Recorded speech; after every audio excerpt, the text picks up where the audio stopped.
할렐루야. 네, 먼저 우리 저와 함께 지난주와 같이 화면을 한번 넘겨주시고 지난주처럼 저와 함께 인사를 나누도록 하겠습니다. 네, 하나님의 은혜가 여러분과 함께 하시길 바랍니다. 네, 이제 전후 좌우에 계신 분들과 함께 사랑하고 축복합니다. 이제 인사 나누시겠습니다. 감사합니다. 사순절 제 3주입니다. 갈급한 심령 위에 은혜로 채워주시는 주님의 사랑이 가득 넘치는 그런 한 주가 되시기를, 또한 귀한 복된 날이 되시기를 주님의 이름으로 간절히 축복합니다. 타는 목마름으로 라는 노래가 있습니다. 잘 알려지지 않은 노래이기도 하고요. 저도 말씀을 준비하면서 알게 된 노래이기도 합니다. 노래의 가사를 조금 읽어드리고자 합니다. 내 머리는 너를 잊은 지 오래, 내 발길도 너를 잊은 지 너무도 오래. 오직 한 가닥 타는 가슴 속 목마름의 기억이 네 이름을 남몰래 쓴다. 타는 목마름으로 민주주의여 만세.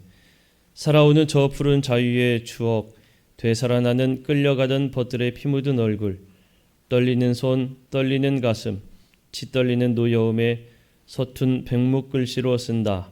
타는 목마름으로 민주주의여 만세. 타는 목마름으로 민주주의여 만세. 자, 이 노래는 1980년대 초중반 당시에 연세대 학생이었던 이성현 씨가 작곡한 노래이고요. 그리고 김지아의 시 타는 목마름으로 라는 이 시를 원작으로 한 대학가를 중심으로 구전되면서 널리 퍼졌던 민중가요입니다. 그럼 원작이었던 타는 목마름으로는 언제 쓰여졌는가 하면 1975년에 조금 전에 말씀드렸던 시인 김지하 씨가 지은 시였고요. 당시의 민주주의를 갈망하던 대학생과 지식인 등이 이 시를 통해서 상당히 센세이션을 불러일으켰던 그런 사건이 있었습니다. 이 시가 쓰여졌던 그 당시 1970년대에도 그렇고 또 1980년대에도 참자유를 희망하던 국민들의 갈급함은 동일했다라는 것을 알 수가 있습니다. 요즘의 진보와 보수가 서로 자신들의 주장을 앞세우면서 양극으로 치닫는 아주 지금의 시대를 보면서 하루빨리 끝나기를 바라는 마음뿐입니다. 이 시간이 너무 오래 지속되다 보니까 이 아픔은 오롯이 우리 서민들이 감당해야 될 문제가 되었고, 그 피해를 오롯이 우리 서민들이 아픔을 감내해야 되는 것이 너무나 안타까울 뿐입니다. 하루빨리 우리나라가 정상화가 돼서 다시 세계의 위상을 높이는 그런 날이 되기를 기도하고, 또한 우리 성도들과 함께 또 기도하기를 바랍니다. 제가 이 시를 소개하면서 어떤 정치적 발언을 하고자 하는 것은 절대 아님을 먼저 밝혀드리고 또 오해하지 않기를 말씀을 드립니다. 예전이나 지금이나 모두에게는 어떠한 것에 대한 그 목마름, 갈급함이 있다는 겁니다. 욕망에 대한 목마름이 있는가 하면 정의에 대한 목마름이 있고, 또 어떤 이들은 의미에 대한 목마름을 두기도 합니다. 어쩌면 지금 이 문제가 빨리 해결되기를 바라는 목마름이 있을 테고, 지금 전국의 각지에 산불로 인해서 어려움을 겪고 있는데 이 산불이 빨리 끝나기를 바라는 이러한 목마름 등 이 다양한 갈증을 경험하며 사는 것이 우리의 인생이다라는 이야기입니다. 그런데 우리가 함께 읽은 이사야 본문에서 하나님께서 우리가 경험하는 이런 목마름을 해결해 주겠노라고 우리를 초청하고 있는 초청의 말씀을 주시고 있는 걸 볼 수가 있습니다. 우리가 1절 말씀을 한번 함께 읽어보게 되면은, 한번 함께 읽어봅시다. 시작. 오호라 너희 모두 목마른 자들아 물로 나아오라.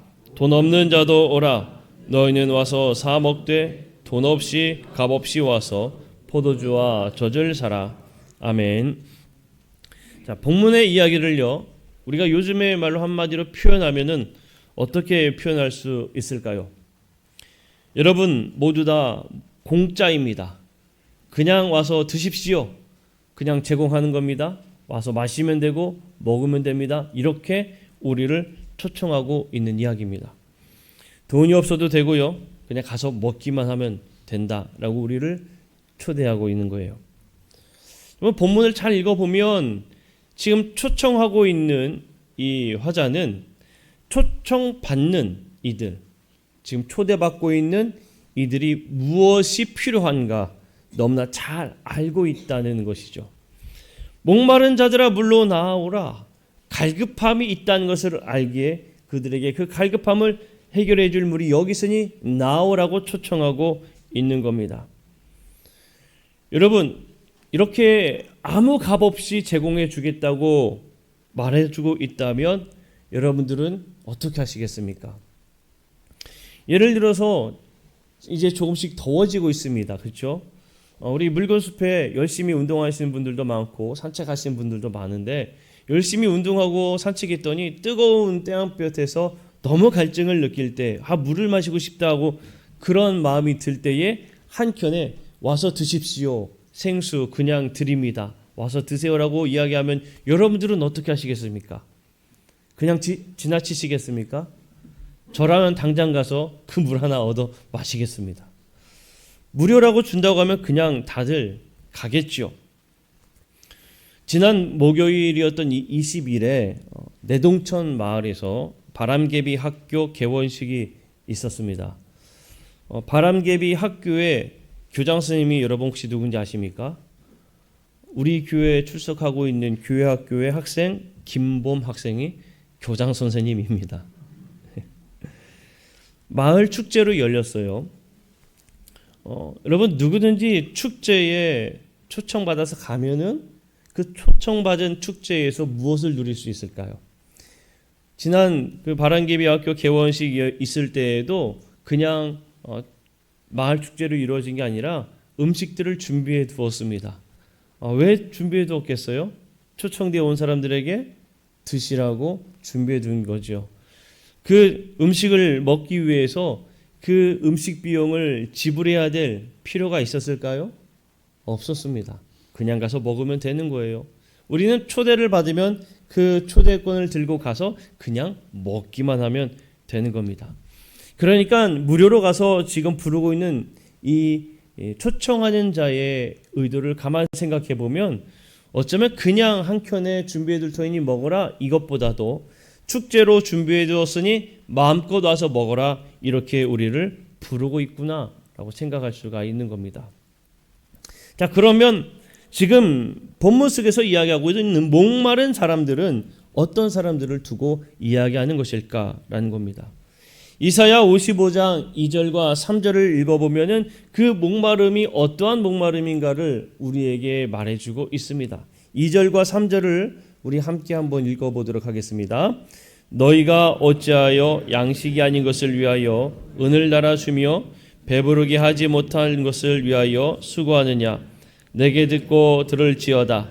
그리하면 너희가 좋은 것을 먹을 것이며 너희 자신들이 기름진 것으로 즐거움을 얻으리라. 너희는 귀를 기울이고 내게로 나와 들으라.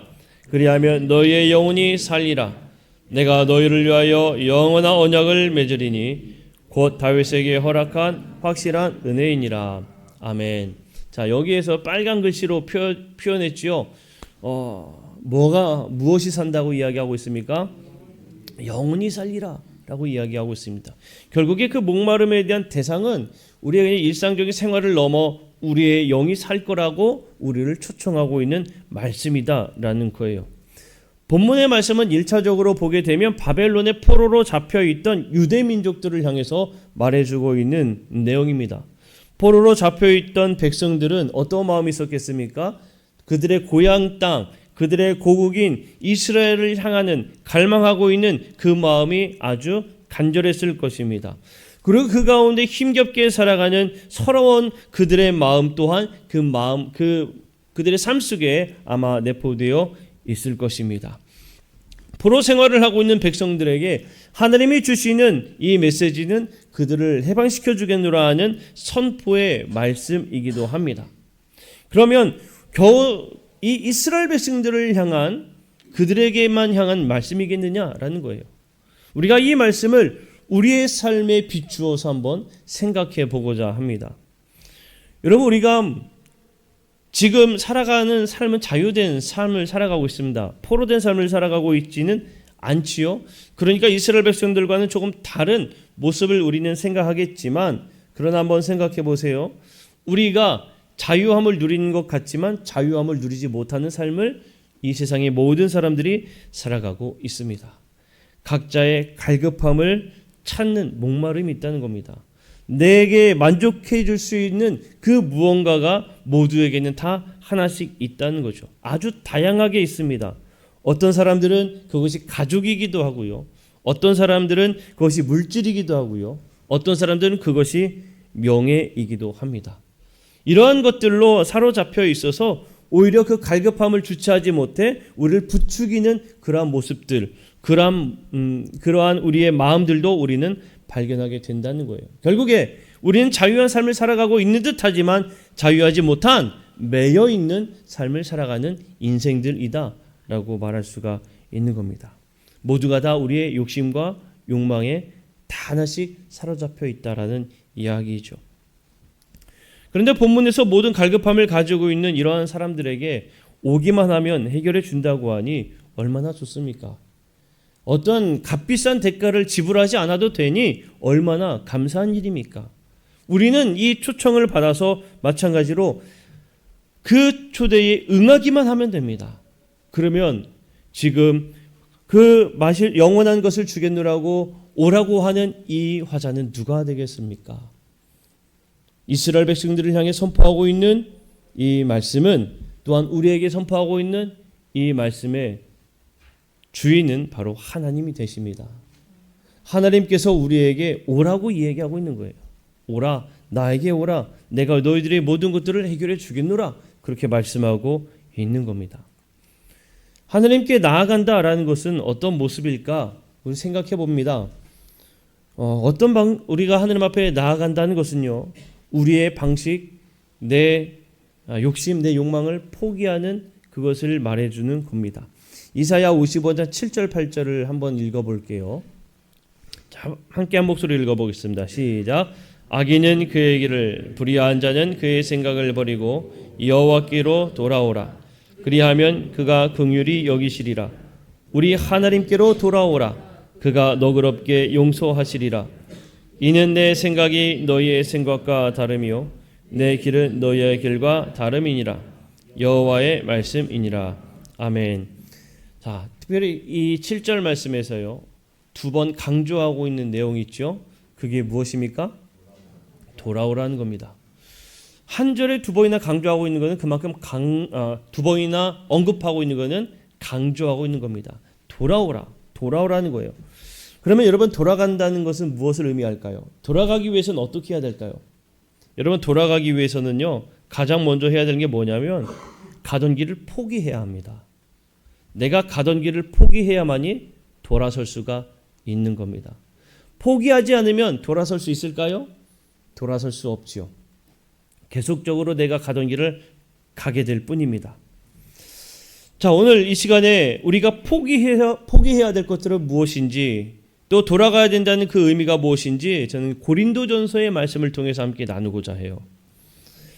여러분, 이사야에서도 그렇고 고린도전서에서도 그렇고요, 동일한 부분이 있습니다. 무엇이냐면 지금 이사야에서 말하고 있는 초청의 이야기를 듣는 사람들, 그리고 고린도전서에서 이야기를 듣고 있는 그 돌아오라고 이야기를 듣는 사람들은 어떤 사람들이냐? 바로 모두가 다 하나님의 백성들입니다. 하나님의 백성들. 이사야서에서 말하고 있는 사람들은요, 바벨론 포로 생활을 하고 있지만 이미 하나님의 백성이라고 선민 사상을 가지고 있던 유대 민족들입니다. 고린도전서에서 돌아오라고 이야기를 듣고 있는 사람들은 누구냐? 하나님의 예수 그리스도를 믿음으로 고백함으로 하나님의 백성된 사람들, 그들에게 돌아오라고 이야기하고 있는 겁니다. 그러니까 돌아오라라고 이야기했을 때에 여러분, 우리는 일반적으로 생각할 때에 성경에서 돌아오라, 너희들의 교회에서 돌아오라 이야기한 것은 우리가 일반적 생각에서는 죄의 길에 있는 아직 예수를 믿지 않는 이들이여 돌아오십시오라고 생각할 수가 있지만 오늘 본문에서 말해주고 있는 그 대상은 누구냐? 이미 믿음이 있는 사람들이다는 거예요. 그러니까 우리가 돌아가야 된다고 본문 속에서는 말해주고 있는 겁니다. 예수를 믿는 사람들, 신앙이 있는 사람들 돌아오십시오라고 말하고 있는 거예요. 조금 더 깊이 보면 고린도전서 10장에서 사도 바울이 이야기하는 내용들은요, 출애굽의 기적을 체험했음에도 불구하고 온갖 죄를 범하여서 멸망을 받은 이스라엘의 역사를 언급하고 있으며 그들의 죄를 지적하고 있습니다. 그러면 그들의 죄를 지적하기 위해서 과거의 죄를 언급하고 있느냐? 그것이 아니에요. 고린도전서에서 우리에게 말해주고 있는 핵심은 과거의 죄로 돌아가지 말라고, 죄악에 대한 경계를 늦추지 말라고, 자만하지 말라고 우리에게 경고성 메시지를 주고 있는 겁니다.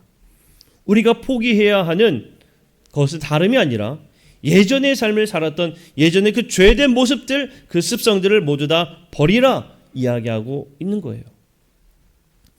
바울은 이야기하기를 애굽에서 나온 이스라엘 백성이 모두 다 구름과 바다를 지나는 세례를 받았고 신령한 음식을 먹고 신령한 음료를 마시는 성찬에 참여하였다라고 이야기합니다. 그럼에도 불구하고 가나안 땅으로는 들어가지 못했다는 사실을 기억하라는 거예요.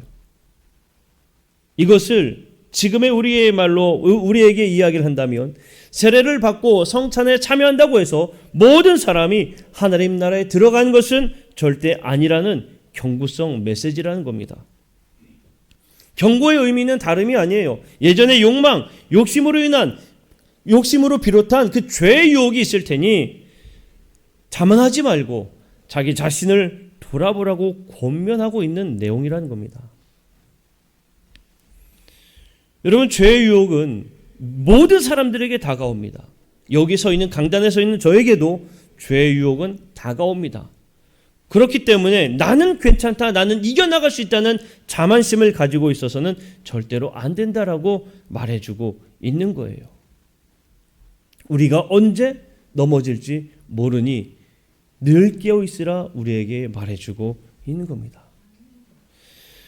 여러분들 여기서 한 가지 생각해 보게 됩니다. 뭘 생각하냐면 하나님은 전능하신 분이잖아요. 모든 것을 다 아시는 분입니다. 우리의 과거도 아시고 미래도 아세요. 그러면 우리가 죄의 유혹에 넘어질 수 있다는 것도 아시지 않을까요? 실패와 실수를 막아줄 수도 있는 거 아닙니까? 전능하신 하나님이시니까. 여러분들은 이렇게 생각할 수 있지 않느냐라는 거예요. 안심하라, 하나님의 타이밍은 완벽하다라는 책이 있습니다. 안심하라, 하나님의 타이밍은 완벽하다. 이 책에서 이 질문에 대해 이렇게 이야기를 합니다. 당신을 위한 하나님의 큰 그림에는 당신의 완벽함과 성공도 필요하지만 또한 넘어짐과 실패도 꼭 필요하기 때문입니다.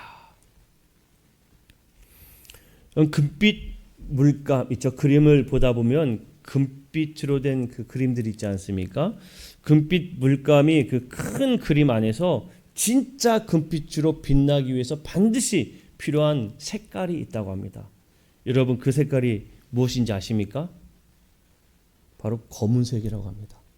검은색.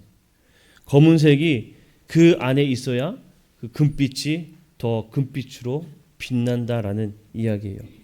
쉽게 여러분 생각해 볼 수 있는 부분이 칠흑 같은 어둠이 더 깊어지면 깊어질수록 달은 더욱 어떨까요? 밝게 보이고 빛나요. 자, 달도 없을 때에 어두우면 어두울수록 무엇이 더 밝게 빛날까요? 별이 더 반짝하고 빛이 나죠. 마찬가지예요. 우리의 삶 속에 진정한 빛되게 하기 위해서는 우리 인생의 화가가 되신 하나님께서 반드시 우리의 삶에 검은색 물감으로 칠해 주셔야 한다는 겁니다.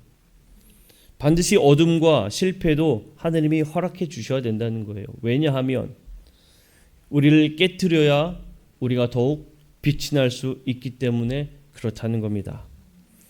삶에 이해할 수 없는 어둠, 슬픔, 실패가 찾아왔을 때에 이렇게 생각하면 더 좋습니다. 아, 금빛이 금빛되게 하기 위해서 하나님께서 지금 내 그림 가운데 검은색을 칠하고 계시구나. 나를 만들고 계시는 것이구나. 그러니까 유혹 앞에서 우리가 실망하고 좌절할 수도 있지만 그렇다고 거기에 낙마하거나 멈춰 설 것이 아니라 이럴 때일수록 우리가 무엇을 기억해야 되느냐면 초청하신 하나님의 메시지를 음성을 들어야 되는 겁니다.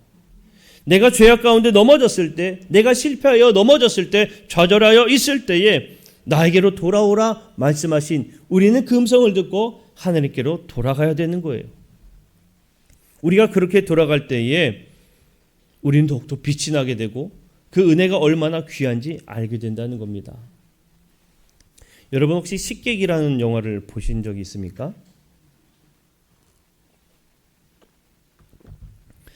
식객이라는 영화에서 그 영화 가운데 이런 내용이 나와요. 내가 가장 맛있게 먹었던 라면 그 라면을 먹고 싶다라고 하는 이런 내용들이 있거든요. 근데 그 영화 내용 속에 가장 맛있게 먹었던 라면의 그 중요한 핵심적인 재료가 뭔지 여러분 혹시 기억하십니까? 그러면 이렇게 한번 질문을 던져볼까요? 세상에서 제일 맛있는 반찬이 여러분 혹시 무엇인지 아십니까? 예? 허기짐입니다. 허기짐. 배고플 때 무얼 갖다 놔도 제일 맛있습니다. 무얼 두어도 가장 맛있는 게 배고플 때예요. 식객에서도 그런 영화가 나와요. 내가 군대 생활 있을 때 정말 배고플 때 선임병이 끓여준 라면 그 맛을 잊을 수가 없다고. 가장 배고플 때 먹었던 그것이 가장 맛있는 거예요. 우리가 좌절하고 실패하여 넘어졌을 때 주시는 그 은혜가 가장 값진 것을 알 수가 있는 겁니다. 말씀을 정리하고자 합니다. 사랑하는 성도 여러분, 우리는 모두 다 하나님의 초청을 받았습니다. 여러분 그 초청에 응하시기를 축복합니다. 여러분의 갈급함이 해결될 것입니다. 깨지고 부서지고 넘어지고 낭망해도 좌절하지 마십시오.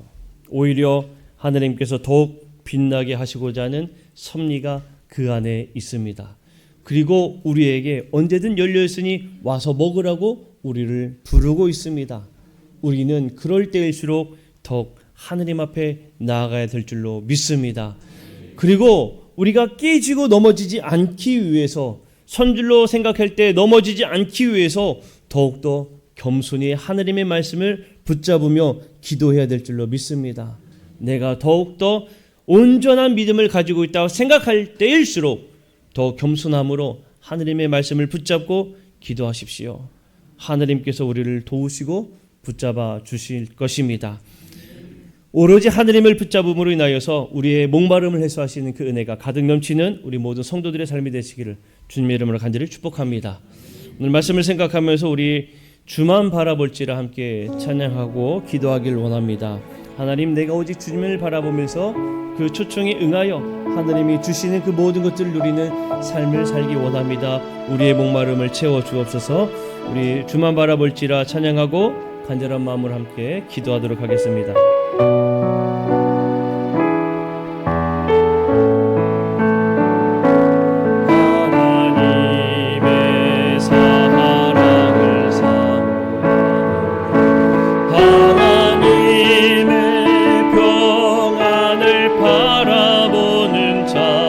너의 모든 것 창조하신 우리 주님이 너를 얼마나 사랑하시는지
말씀을 생각하면서 하나님 우리를 부르시는 그 주님의 부르심에 응답하여 주님만을 바라보며 살기를 원합니다. 주님이 주시는 말씀으로 주님이 주시는 그 성령의 은혜로 우리의